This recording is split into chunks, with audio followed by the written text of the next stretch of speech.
Hello, welcome to today's video. We are on pages 86 and 87, and this is an introduction to the 7th chord. So up to now, you either should have already become familiar with the chromatic chord exercise number 3, or maybe this is just an introduction to you for 7th chords. Either we'll go over it at your next lesson, or we've already gone over it. So it says here, the dominant 7th chord is the 5th scale degree of any scale. So thinking about, let's go ahead and talk about G major. G major. The 5th scale degree we know is going to be this D, and the triad for D is going to be D, F sharp, and A. All we have to do is add a 7th scale degree, so we have 1, 2, 3, 4, 5, 6, 7, and that is the 7th scale degree. However, there are two different types of 7ths. There is a major 7th and a minor 7th, and we'll discuss that a little bit more during your chromatic chord exercise number 3. Okay. So it says here, study the first 4 bars of the German folk song below. Note the 4 tones which are circled is called a dominant 7th. It is built on the 5th scale degree and adds 1 more third to the dominant triad. 7th chords, there are many types, contain 4 notes built in thirds. The most essential tones are the root, the 3rd, and the 7th. So let's go ahead and play this melody first at the very beginning here, page 86.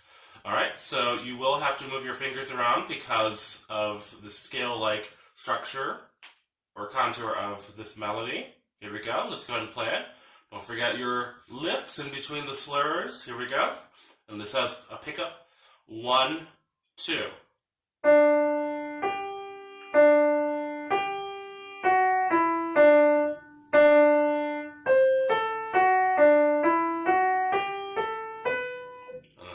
Just continue, and that's just a little segment. Let's go ahead and take a look at that. And so the C, A, F sharp, D played together creates what is called a dominant 7th chord. It has the first third here, and then the second third here. These 3 make the triad of D major, which is the 5th scale degree of G major. We add another third above, played with our 5th finger, and that gives it the dominant 7th.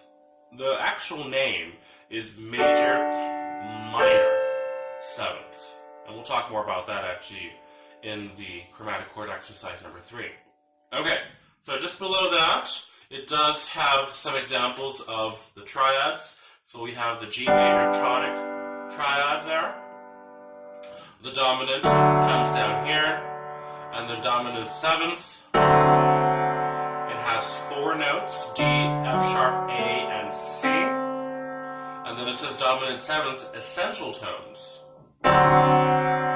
Essential tones means it is still a 7th chord, except it does not include the 5th of the chord, because the root, the 3rd, and the 7th are the most important notes in a 7th chord.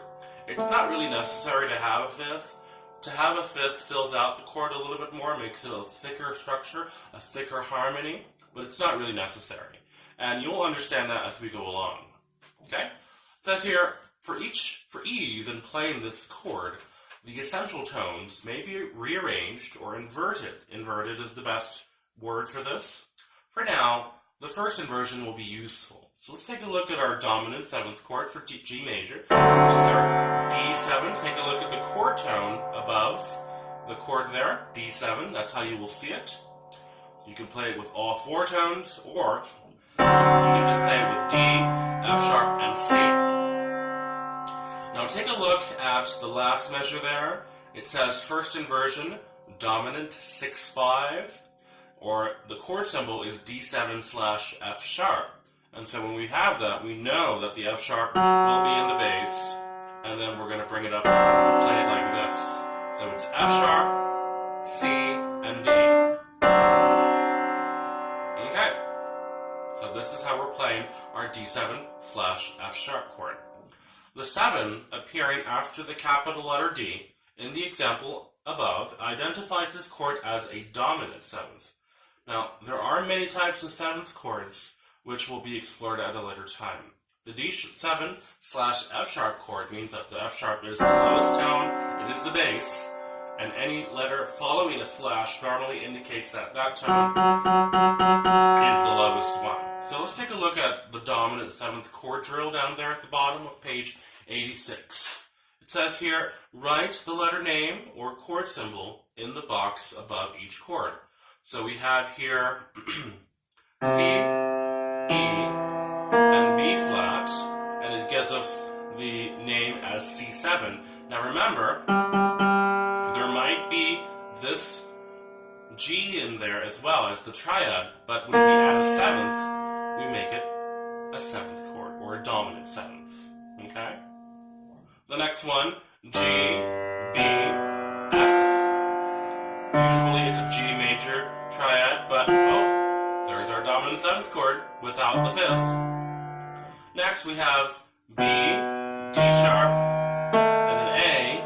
Usually it's a B major triad, but when we add the seventh, remove the fifth, it becomes our B7 chord. And then of course we have some inversions here. C sharp, G, A, A7/C sharp. Yes, you know it. It is an A7/C sharp or A7th dominant chord in first inversion. Next we have B, F, G.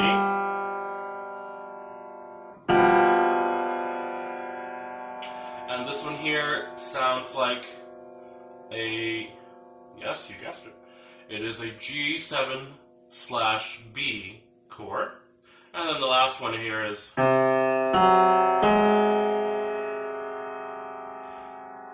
have C, G flat, and A flat.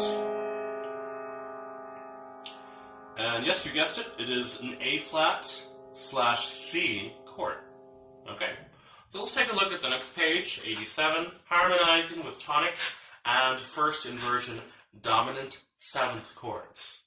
Harmonize melodies 1 and 2 using the familiar tonic chord and the first inversion of the dominant seventh chord, also known as dominant 6/5.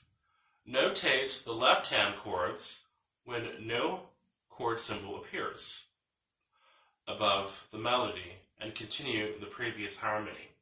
So if you have a chord symbol above a staff or above a measure, and there's nothing in the left-hand staff, not even a whole rest or anything like that, or maybe there's missing notes, please go ahead and write out your chords on the staff.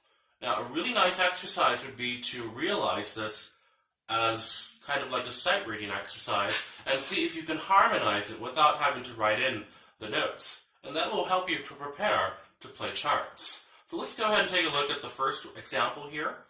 This is a German melody. Let's take a look at the melody first. Don't forget to put your slash to see where you're supposed to lift. And here we go. Let's go ahead and try it out. Ready? Place your hands in position. This is B flat position. Ready? 1, 2, 3.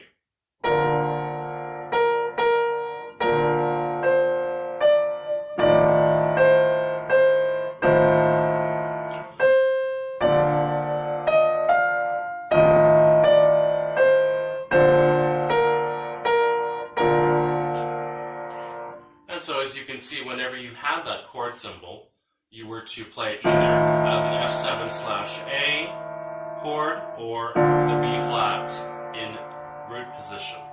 Okay, so please take time to write out your chord there in the left hand, whether it is a dotted half note or a half note, whichever one it's required.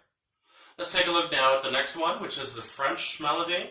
And this one is in D major. And our dominant triad is going to be A7/C sharp. Okay, so this one here does not have any chords written out, so that means we're going to have to write them out ourselves. Now, if you would like, go ahead and try out to see if you can harmonize this without writing them out first, to see if you understand the chords and you can follow along with the chord symbols. Let's take a look at our music, our melody. Please write your slashes to remind you about lifting at the end of the slur. Here we go. We're going to start in D major, and then so D to A7 / C sharp, with the C sharp beat in the bass. Here we go. 1, 2, ready, go.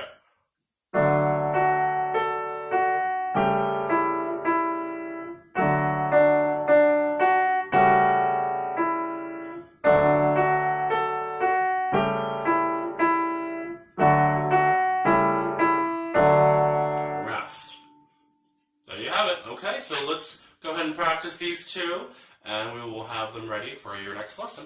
Have a good day.